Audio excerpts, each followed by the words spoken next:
Hello viewers, আসসালামু আলাইকুম। কেমন আছেন? আশা করি আল্লাহর রহমতে অনেক অনেক ভালো আছেন। তো বন্ধুরা, আজকে আমরা ফটোশপ টুলসের পরিচিতিতে তৃতীয় পর্বে চলে এলাম। এর আগে দুইটি পর্ব হয়েছে। সেই দুইটি পর্ব যদি আপনারা মিস করে থাকেন তাহলে অবশ্যই আমার ডিসক্রিপশনে চেক করে নেবেন। ডিসক্রিপশনে ওই দুইটি ভিডিওর লিংক দেওয়া আছে, চাইলে আপনারা সেখান থেকে দেখে নিতে পারেন। তো বন্ধুরা, আজকে তৃতীয় পর্বে আপনাদের সাথে এই কয়টি টুলসের পরিচিতি আমি শিখাবো এবং কোন টুলটির কি কি কাজ সেটাও আমি দেখাবো। তো বন্ধুরা, এখানে প্রথমে দেখছেন হিলিং ব্রাশ টুলের কাজ কি? বন্ধুরা, হিলিং ব্রাশ টুলের কাজ হচ্ছে কোনো ছবির স্পট বা ব্রণ যুক্ত ছবি থাকলে সেগুলোকে ক্লিন করে দেওয়া। তো বন্ধুরা, মাউসের কার্ভটি ছোট বড় করে নিতে পারেন কিবোর্ড থেকে লেফট এবং রাইট বাটন চেপে। তো বন্ধুরা, অথবা এখান থেকে আপনারা ডায়নামাইটটি ব্যবহার করতে পারেন। এভাবে ব্যবহার করতে পারেন, ছোট বড় করে নিতে পারেন আপনার প্রয়োজন অনুযায়ী। তো বন্ধুরা, আমি ছোট বড় করে নিচ্ছি কিবোর্ড থেকে। এরপর বন্ধুরা দেখছেন এখানে দাগ অনুযায়ী আমি এটা মাউসের কার্ভটি ছোট বড় করে নিলাম। এরপর বন্ধুরা, কিবোর্ড থেকে অ্যাল্টা বাটন চেপে ধরে এখান থেকে একটি স্ক্রিনশট নিয়ে নিলাম মাউসের বাম পাশে বাটনটি চেপে দিয়ে। এরপর এই ব্রণটির উপরে একটি ক্লিক করলাম। বন্ধুরা দেখছেন ব্রণটি রিপ্লেস হয়ে গেছে, দাগটি রিপ্লেস হয়ে গেছে। তো বন্ধুরা, এরপর দেখেন এটা করছি। তো বন্ধুরা, অতি সহজেই হিলিং ব্রাশ টুল দিয়ে আপনারা কোনো ছবিকে দাগগুলো রিপ্লেস করতে পারেন। তো বন্ধুরা, আপনাদের দেখানোর স্বার্থে আমি শুধু ধারণা দিয়ে যাচ্ছি, ভালো করে করছি না। তো বন্ধুরা, আপনারা এটা ট্রাই করলে আরো অতি সহজেই অনেক ভালোভাবে করতে পারবেন। তো বন্ধুরা, এরপর এটার ভিতরে আছে প্যাথ টুলস। এই প্যাথ টুলের কাজ কি? প্যাথ টুলের কাজও প্রায় সেম। তো বন্ধুরা, আমি বরণগুলো আবার ফিরে আনডু করে নিচ্ছি। তো বন্ধুরা, ব্রণগুলো আনডু করে নিলাম। এই প্যাড টুলের কাজও সেম হিলিং ব্রাশ টুলের মতো কোনো দাগ বা ব্রণ ক্লিন করার জন্য কাজে ব্যবহৃত হয়। বন্ধুরা, এখানে টিপ দিয়ে ধরে মাউসের বাম পাশে বাটনটি টিপ দিয়ে ধরে এখানে যেখান থেকে শুরু করবেন সেখানে শেষ করবেন। এখান থেকে নিয়ে আপনারা ভালো জায়গা ছেড়ে দিলে বন্ধুরা দাগগুলো রিপ্লেস হয়ে যাচ্ছে। তো বন্ধুরা দেখেন আমি করছি। এ দেখেন বন্ধুরা কিভাবে রিপ্লেস হয়ে যাচ্ছে।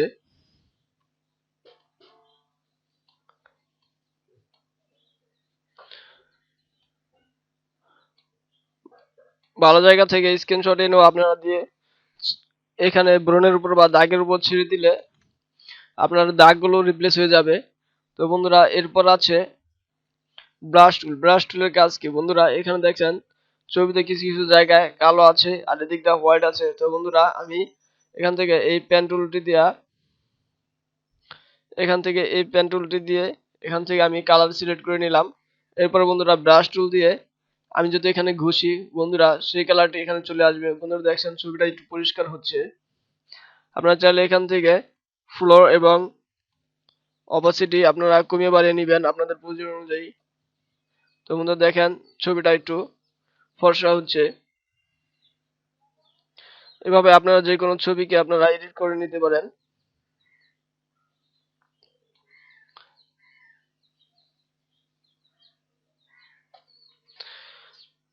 এরপর এটার ভিতরে আছে বন্ধুরা একটি পেন টুল। পেন টুলের আমাদের কোনো কাজ নেই, পেন টুল বেশি একটা কাজে লাগে না। তো বন্ধুরা দেখেন পেন টুল হচ্ছে একটি আঁকাআঁকি করার জন্য। বন্ধুরা দেখেন পেন টুল দিয়ে আপনারা শুধু আঁকাআঁকি করতে পারবেন অথবা কোনো কিছু লিখতে পারবেন। বন্ধুরা, পেন টুল আমাদের কোনো কাজে আসে না। এরপর দেখছেন বন্ধুরা ক্লোন স্টেম টুল। ক্লোন স্টেম টুলটি দিয়েও আপনারা ব্রণ মুক্ত করতে পারেন অথবা ব্রণ ক্লিন করতে পারেন বা দাগ ক্লিন করতে পারেন। কিবোর্ড থেকে অ্যাল্টা বাটন চেপে ধরে মাউসের বাম পাশের বাটনটি চেপে নিয়ে আমি এখানে একটি স্ক্রিনশট নিয়ে এই ব্রণের জায়গাটিতে ছেড়ে দিলাম। তো বন্ধুরা দেখছেন ব্রণটি চলে গেছে। আপনারা এখান থেকে অপাসিটি এবং ফ্লো আপনারা ম্যাক্স করে নেবেন কমিয়ে বাড়িয়ে, না হলে ভালো হবে না। এরপরে দেখছেন বন্ধুরা প্যাটার্ন স্টেম টুল। এই প্যাটার্ন স্টেম টুলের কাজ কি? বন্ধুরা, এই প্যাটার্ন স্টেম টুলের কাজ হচ্ছে কোনো প্যাটার্ন আঁকা। যেরকম দেখেন বন্ধুরা, আমি এখানে প্যাটার্ন আঁকছি। প্যাটার্ন স্টেম টুলের কাজ হলো যে কোনো প্যাটার্ন আঁকা। চাইলে আপনারা এখান থেকে যে কোনো মডেল আপনারা সিলেক্ট করে নিতে পারেন, যে কোনো ডিজাইন আপনারা সিলেক্ট করে নিতে পারেন। এ দেখেন বন্ধুরা, এভাবে আপনারা বিভিন্ন প্যাটার্ন ছবির মধ্যে আঁকতে পারেন। এটা হচ্ছে প্যাটার্ন স্টেম টুলের কাজ। এরপর আছে বন্ধুরা এখানে হিস্টোরি ব্রাশ টুল। এই হিস্টোরি ব্রাশ টুলের কাজ কি? হিস্টোরি ব্রাশ টুলের কাজ হচ্ছে বন্ধুরা কোনো ছবি বা কোনো কিছুকে এডিট করার পরে তার পূর্ব অবস্থায় যদি আপনি ফিরে যেতে চান তাহলে এই হিস্টোরি ব্রাশ টুলটি আপনারা কাজ করতে পারেন। হিস্টোরি ব্রাশ টুলটি আমি ছোট বড় করে নিচ্ছি কিবোর্ড থেকে। তো বন্ধুরা দেখেন এখানে কতগুলো বর্ণের দাগ ছিল, সেগুলো আমি আবার ফিরিয়ে আনবো। এখানে একটি বর্ণের দাগ ছিল, বন্ধুরা দেখেন মাউসের বাম পাশের বাটনটি ক্লিক করে ধরে রাখলাম, এরপর এখান দিয়ে ঘষলাম। দেখেন বন্ধুরা আগের মতো বর্ণগুলো চলে এলো। তো এটা হচ্ছে ফটো এডিট করার পরে পূর্ব স্থানে ফিরে যাওয়ার জন্য এই ব্রাশ টুল, হিস্টোরি ব্রাশ টুলটি আপনারা ইউজ করতে পারেন। বন্ধুরা আর্ট হিস্টোরি ব্রাশ টুল দিয়ে আপনাদেরকে দেখাচ্ছি আমি একটি ছবি নিয়ে। এই যে ছবিটি দেখতে পাচ্ছেন এখানে পিছনে কেমন একটা ঘোলাটে ঘোলাটে, অর্থাৎ মোবাইল বা সেলফি, মোবাইল দিয়ে অথবা ক্যামেরা দিয়ে সেলফি ওঠালে পিছে যেরকম আপনারা ঝাপসা করে দেন,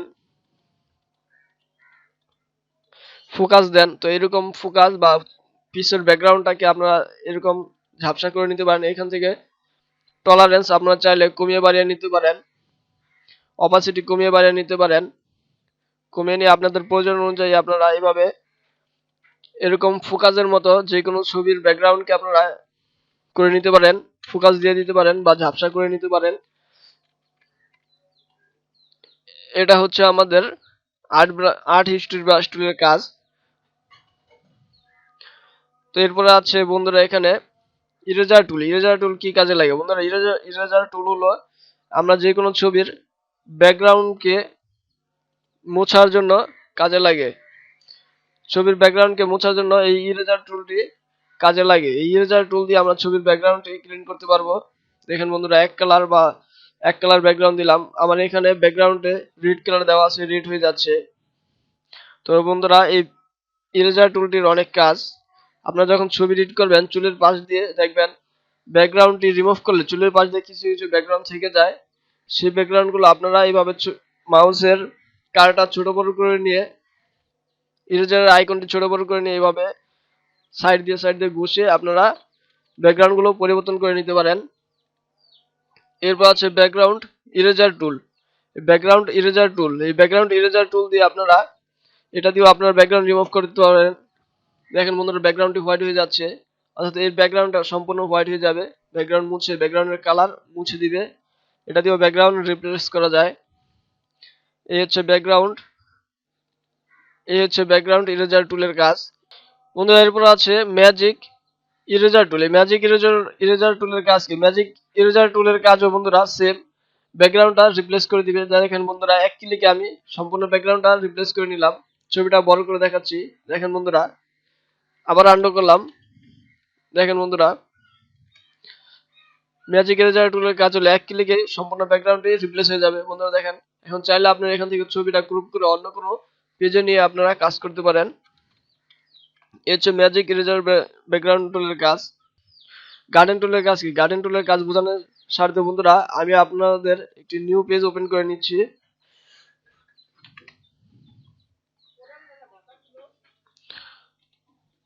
নিউ পেজ ওপেন করে নিলাম। বন্ধুরা গার্ডেন টুলের কাজ হচ্ছে আপনার ব্যাকগ্রাউন্ডকে দুইটি বা তিনটি কালারে পরিণত করা। দেখেন বন্ধুরা আপনারা চাইলে এখান থেকে যে কোনো মডেল বা যে কোনো আপনারা চুজ করে নিতে পারেন। এই হচ্ছে গার্ডেন টুলের কাজ। দেখেন বন্ধুরা এখানে অনেক কালার আছে,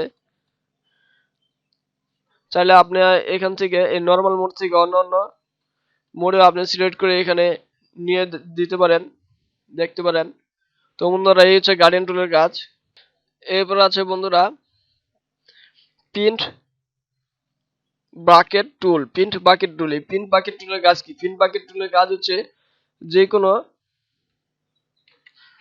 প্রিন্ট বাকেট টুলের কাজ হচ্ছে যে কোনো ব্যাকগ্রাউন্ডকে এক কালার করে দেওয়া।